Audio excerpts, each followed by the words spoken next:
आणि आता बघूया सविस्तर बातमीपत्र। रिझर्व्ह बँकेचे नवे गव्हर्नर संजय मल्होत्रा यांनी आज आपलं पहिलं पतधोरण जाहीर केलं।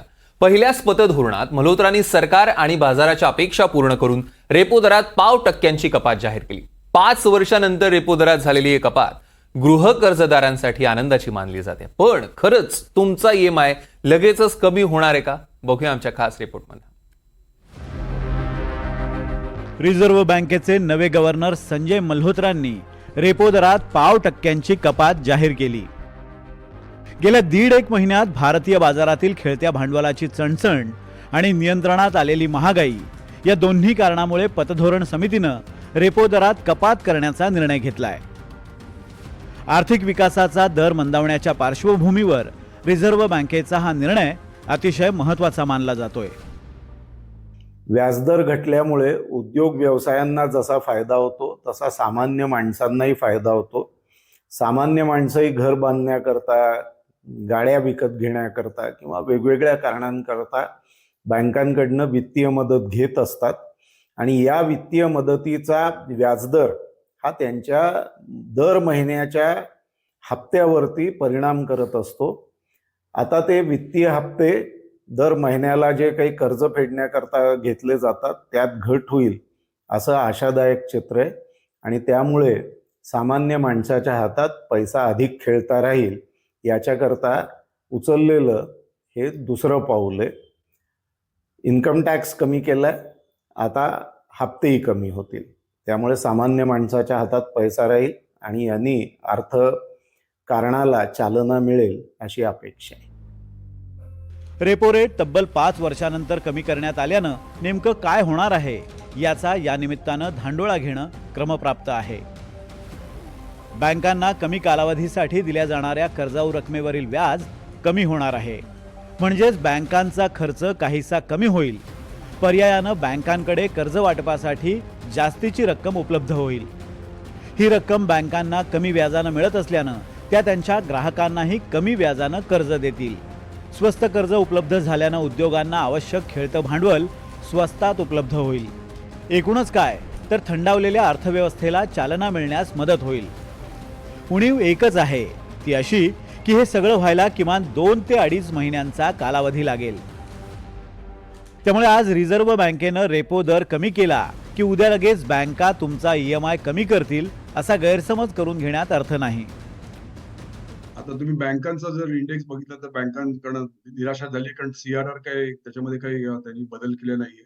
महत्वाचं इकडे असे की लिक्विडिटी खरोखर इकडे येईल का, कारण कर्ज जास्ती देण्यासाठी लिक्विडिटीची जरूर आहे आणि आताच गव्हर्नर साहेबांनी सांगितलं की आम्ही मॉनिटर करू आणि जेव्हा जेव्हा पाहिजे तेव्हा ती बाजारामध्ये लिक्विडिटी येईल। मार्चमध्ये सुद्धा आम्ही लिक्विडिटी आणू, पण सध्या बँकांना निराशा दिसते आणि जेव्हा अशा तऱ्हेचा व्याजदर घटतो, म्हणजे पूर्वीच्या काळात सुद्धा काही स्टेट बँकेचे चेअरमन किंवा एमडी यांनी पण भाष्य केलं होतं की अशा वेळेला ज्याला म्हणतो की हे पास ऑन जे असतं, म्हणजे 25 बेसिस पॉईंटनी कमी केल्यानंतर 25 बेसिस पॉईंटनी कर्ज स्वस्त होतील का, त्याचं उत्तर नाही असंच असतं। कारण ज्याला आपण म्हणतो की हे ज्याच्यामध्ये पासिंग ऑन आहे हे त्या बाबतीत बँकांकडून होत नाही, त्यामुळे ग्राहकांनी सुद्धा असं काही हुरळून जायचं कारण नाही की लगेच काही याच्यामध्ये फरक पडेल। अर्थसंकल्पात 12 लाखाच्या खालील उत्पन्नावर आयकर न लावण्याचा निर्णय सरकारनं घेतला। त्यामुळे साधारणपणे 1 लाख कोटी रुपये बाजारात येतील असा सरकारचा अंदाज आहे।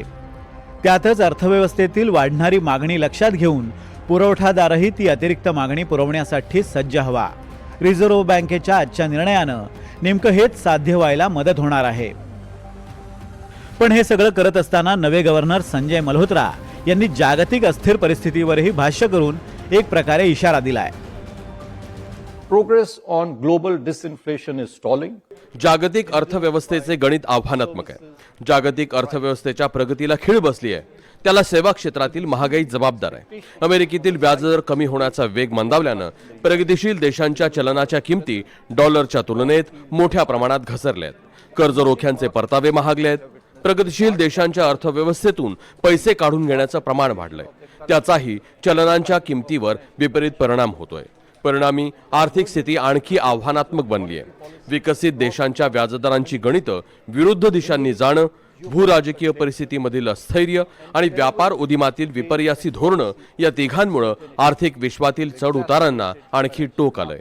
या सर्वांमुळे भारतासारख्या उदयोन्मुख देशांपुढे असणारे धोरणात्मक पेच दिवसेंदिवस वाढत आहेत. Difficult policy trade-offs for emerging market economies. अर्थव्यवस्थेची गाडी सुरळीत ठेवायची असेल तर रिझर्व्ह बँक आणि केंद्र सरकार दोघांमध्येही सलोखा असणं गरजेचं आहे. आपल्या पहिल्या पतधोरणात सरकारची अपेक्षा पूर्ण करून मल्होत्रांनी हे सूत्र जपलंय. पण पुढील परिस्थिती आणखीनच बिकट असणार आहे. त्यामुळे हे सूत्र पुढेही जपलं जाईल याची शाश्वती आत्ताच देणं कठीण आहे. सरकार आणि रिझर्व्ह बँक ह्याच्यात तादात्म्य असणं नक्कीच गरजेचं असतं. मात्र सरकारच्या सगळ्या समस्या ज्या आहेत त्या रिझर्व्ह बँकेनीच त्याच्यावर तोडगा शोधावा ही अपेक्षा करणं अत्यंत चुकीचं असतं. त्याच्यात तादात्म्य नक्की असावं, समन्वय नक्की असावा. मात्र रिझर्व्ह बँकेनी आपला इंडिपेंडन्स जो आहे तो सोडता कामा नये.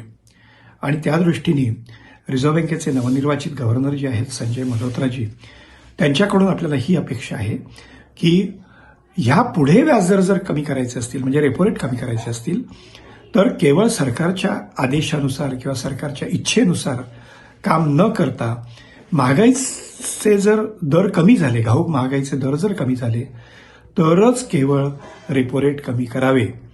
अन्यथा केवळ सरकारच्या आदेशानुसार किंवा इच्छेनुसार जर रिझर्व्ह बँक आपली पावलं उचलायला लागली तर ते आत्मघातकीपणाचं ठरेल. बाजारानं 0.5% कपात आधीच विचारात घेऊन उसळी घेतली होतीच. त्यामुळे बाजारात आज निर्देशांकात नफा वसुली झाली. पण काही PFC आणि इरेडासारखे चर्चेत नसलेले शेअर्स मात्र उसळले. व्याजदरातील कपातीचा प्रत्यक्ष फायदा बँकिंग व्यतिरिक्त अनेक कंपन्यांना सुद्धा होणार आहे.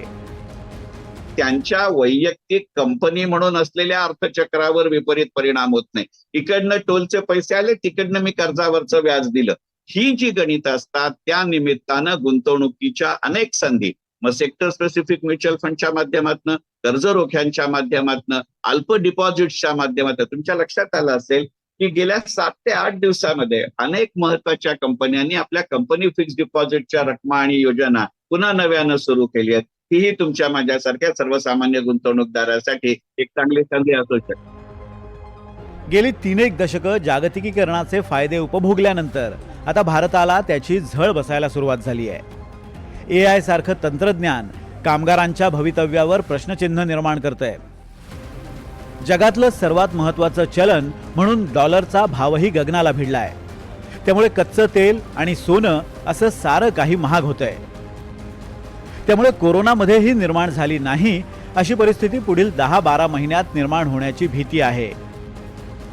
त्यामुळे रिझर्व्ह बँकेचे नवे गव्हर्नर संजय मल्होत्रा यांची भूमिका अत्यंत महत्त्वाची असणार आहे. निनाद झारेसह ब्युरो रिपोर्ट, NDTV मराठी.